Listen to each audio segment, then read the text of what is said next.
नमस्कार दोस्तों, education classes Ramu में आपका स्वागत करता हूं। दोस्तों, आज की वीडियो हमारा जो कंप्यूटर का प्रैक्टिस सेट चल रहा था उसका आज हमारा पार्ट 2 है। पार्ट 2 का मतलब दूसरा लेसन भी समझ सकते हैं आप, लेसन दूसरा भी समझ सकते हैं। ये क्वेश्चन दूसरे लेसन से संबंधित होगा। दूसरा हमारा कौन सा लेसन था? तो कक्षा शिक्षण तथा विद्यालय प्रबंधन के क्षेत्र में सूचना तकनीक वाला जो टॉपिक दिया गया है उससे रिलेटेड ये प्रश्न होंगे। तो हमारा प्रयास आपको अच्छा लगे तो वीडियो को लाइक शेयर सब्सक्राइब आप जरूर करिएगा। और एक चीज़ आपको बता दें कि शिक्षक भर्ती से रिलेटेड फ्री में नोट्स पीडीएफ चाहिए तो लिंक वीडियो के डिस्क्रिप्शन में टेलीग्राम चैनल का दिया गया है, वहाँ से आप जाकर ले सकते हैं। उपलब्ध है वहाँ पर हमारा सभी नोट्स। प्राइमरी सुपर टेट में जितने विषय हैं सबके नोट्स मैंने अपलोड कर चुका हूँ, तो आप वहाँ से जाकर ले सकते हैं। चलिए सीधे हम अपने टॉपिक को स्टार्ट करते हैं। प्रैक्टिस सेट नंबर दूसरा पार्ट 2। ठीक, प्रश्न नंबर पहला, लोगो इसको हिंदी में लोगो और इंग्लिश में लोगो भाषा का प्रयोग किया जाता है। लोगो भाषा का प्रयोग किस में किया जाता है वो आपको बताना है। ऑप्शन ए व्यवसाय में, सी बच्चों के शिक्षा में, बी गणित में और सरल भाषा लिखने में। तो लोगों का प्रयोग किस में किया जाता है? तो ये जो लोगो एक भाषा होती है ये बच्चों को शिक्षा देने में प्रयोग किया जाता है।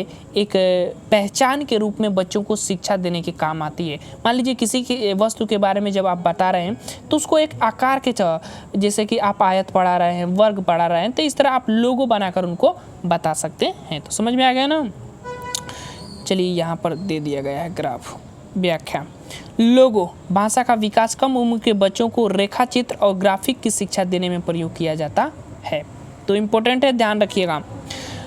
आगे चलते हैं। प्रश्न नंबर दूसरा कह रहा है कि पाठ्यचर्या है। पाठ्यचर्या क्या है? ऑप्शन ए है शिक्षण पद्धति एवं पढ़ाई जाने वाली विषय वस्तु, बी ऑप्शन है विद्यालय का संपूर्ण कार्यक्रम, और सी जो है मूल्यांकन प्रक्रिया, और डी है कक्षा में प्रयुक्त पाठ्य सामग्री। तो पाठ्यचर्या क्या होती है वो आपको बताना है। तो पाठ्यचर्या की बात करें तो एक जो पाठ्यचर्या होती है वो विद्यालय के संपूर्ण कार्यक्रम उसमें सम्मिलित होते हैं उसके पाठ्यचर्या में। तो इस तरह से हमारा बी वाला विकल्प इसका सही हो जाएगा। मोस्ट काफ़ी इम्पोर्टेंट क्वेश्चन है आपके कंप्यूटर से रिलेटेड, तो प्लीज़ इस वीडियो को शेयर करिएगा, लाइक करिएगा अपने दोस्तों के पास ज़्यादा से ज़्यादा। छात्रों के विद्यालय गमन के लेकर आवश्यक अवकाश का तक विद्यालय के की गई संपूर्ण क्रिया पाठ्यचर्या के अंतर्गत आती है। मतलब जब से वो एडमिशन लेते हैं और जब वहाँ से निकलते हैं उनकी पूरी जो है प्रक्रिया पाठ्यचर्या के अंतर्गत आती है। तीसरा, कंप्यूटर शिक्षण की सिफारिश किस आयोग ने की थी? कितना इम्पोर्टेंट प्रश्न है। किस आयोग ने कंप्यूटर शिक्षा की सिफारिश की थी वो आपको बताना है। इनमें से मैं कुछ वीडियो बना चुका हूँ, और कुछ वीडियो बाकी हैं, उनकी जल्द ही वीडियो में बनाने का प्रयास करूँगा। आपको ऑप्शन ये है नई शिक्षा नीति। नई शिक्षा नीति का मतलब ये हुआ कि 2020 आप कह सकते हैं।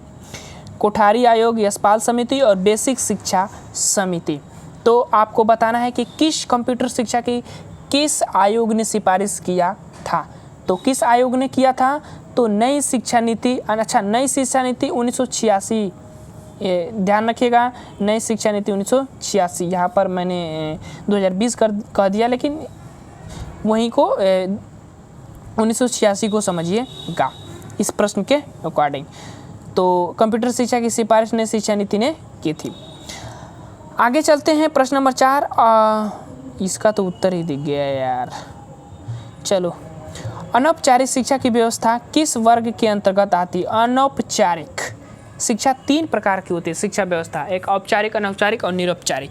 अनौपचारिक की बात कर रहा है, और वो जो अनौपचारिक शिक्षा व्यवस्था जो है उसकी कोई सीमा ही नहीं होती है। डी वाला विकल्प जो इसका सही हो जाएगा। समझ रहे हैं ना, इसकी कोई सीमा नहीं होती है।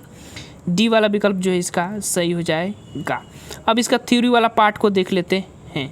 जैसे अनौपचारिक शिक्षा कमजोर और पिछड़े वर्ग के लिए शैक्षिक अवसर जुटाती है। खुला विद्यालय इसका प्रमुख उदाहरण होता है। खुला विद्यालय कहीं भी आप किसी भी माध्यम से किसी तरह शिक्षा ले सकते हैं, जिसमें से दाखिले, पाठ्यक्रम, आयु, शिक्षा प्रणाली की कोई रोक नहीं होती है।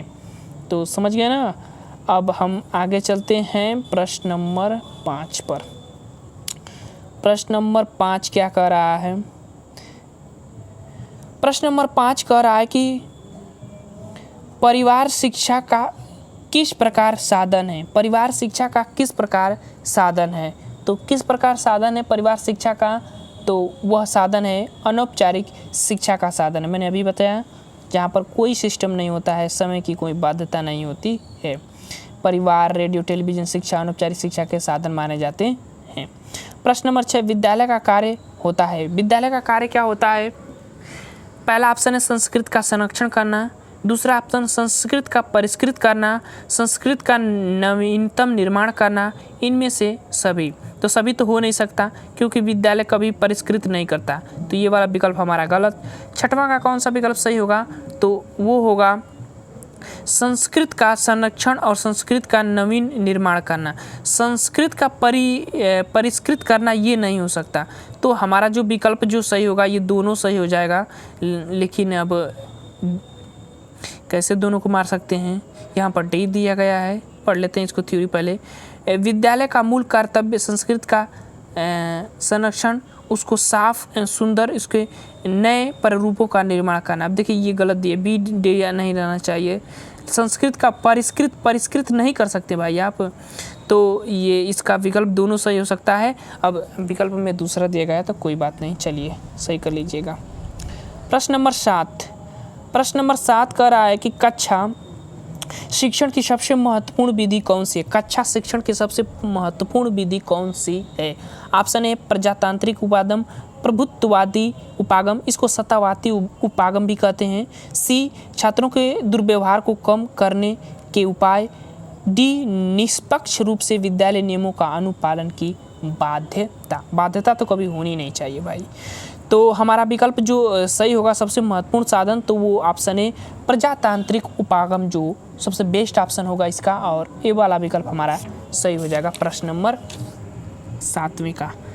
और वही चीज़ यहाँ पे दिया गया है कि कक्षा शिक्षण में प्रत्येक छात्र को अपने जिज्ञासु सवाल पूछने का अवसर देना चाहिए, छात्रों को रचनात्मक शिक्षण देना चाहिए तथा कक्षा नियंत्रण का सर्वोत्तम उपाय ये होता है।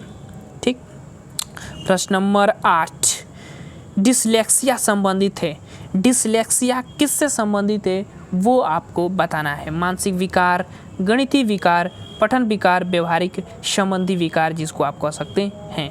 तो डिसलेक्सिया किससे संबंधित है, तो वो पठन विकार से संबंधित है। सी वाला विकल्प जो है सही हो जाएगा। डिसलेक्सिया एक अधिगम विकलांगता है जिसका प्रकटीकरण मुख्य रूप से वाणी, लिखित भाषा के रूप में, अंकन की कठिनाइयों के रूप में होता है। तो ध्यान रखिएगा, इम्पोर्टेंट है। अब आपको इसकी वीडियो चाहिए, जो अधिगम अक्षमताएं होती हैं उनके बारे में वीडियो चाहिए तो ज़रूर कमेंट बॉक्स में बताइएगा, मैं इसके एक अलग से रिलेटेड वीडियो बना दूंगा। क्षेत्रीय भ्रमण किस सहायक सामग्री के अंतर्गत आता है। तो क्षेत्रीय भ्रमण किस सहायक सामग्री के अंतर्गत आता है। ऑप्शन ए अनुभवात्मक सहायक सामग्री, अनुदेशात्मक सहायक सामग्री, प्रक्षेपित सहायक सामग्री और उपयुक्त डी। तो किसके अंतर्गत आता है, इम्पोर्टेंट प्रश्न है।